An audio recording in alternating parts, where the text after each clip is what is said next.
Make enyu mamake tilma make enyu hammake murtese mi janake anon beku gudda sigarra argu finegu ardi kanarra odulen agenya marra yoma kadina dole lafsite hunda ofsite iga chopsite wanjo konarra chopsite gadi bute ilma waqayyo naaf dufte ganda badiyo kara korra fute kiyo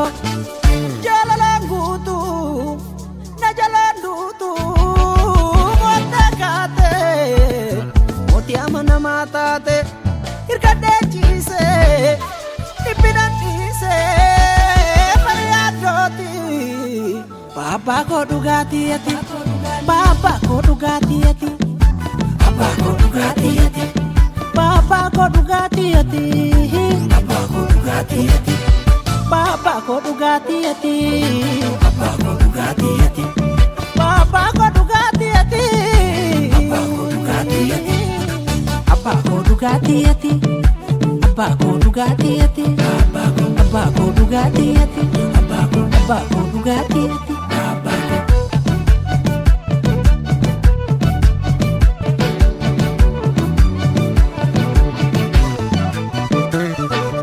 Udena jirenya Muketu diate Anafenatade Badasa nagenya Bochesi kabate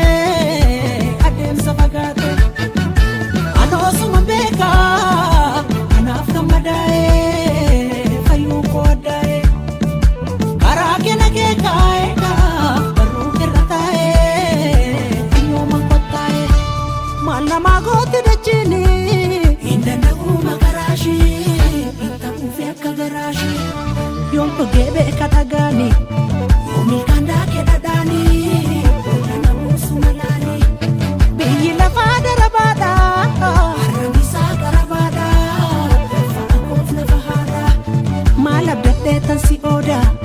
kalmalubuki yaboda emusirata na koda barton kolina ilbeda biyila fatu miyane kakuma naftolayane tike fate man halela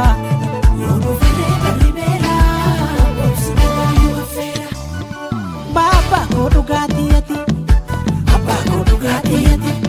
Baba ko dugati ati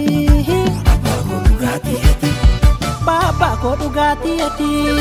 Baba ko dugati ati Baba ko dugati ati Ule kolumai miti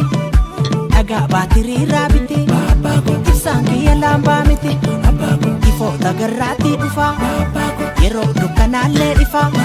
Mare akaminang kufa Mare akaminang kufa Mare akaminang kufa Mare akamin Mare akamin Mare akaminang kufa Mare akamin Mare akamin Mare akaminang kufa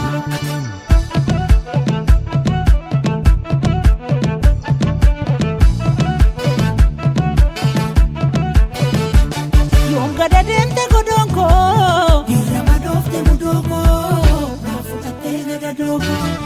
Ayan tumana badafte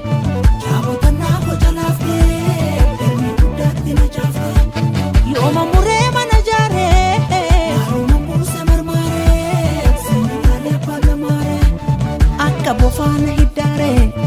Akka bofana jipare Apane mafa bidare Yokana lalu ninafa Hindi gade unalafa Kuba kobat fa kafa Chera ko chafa ta chafa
wangeelli waan joorukkutaa maqaan kee hidhaa kukkutaa tulluu ulfinaa tolkutaa banee dubbisee nu badhee surraa kee surree godhadhee ittiina qullaa daadhee daamaa gararraa guluftaa yeroo muddamaatti dhuftaa daaraa namarraa hurguftaa gariin nama dheessa ganee gowwaa nama buusa banee anoosi qofaa namanee obaama kennoole malee utuun qofaa diida galee kaleessa bulguun naqalee ofoonni ilkee ibitu utu akka isaanii nafitu karra kee qilleensi litu karra kee qilleensi litu karra kee qilleensi litu karra kee qilleensi litu.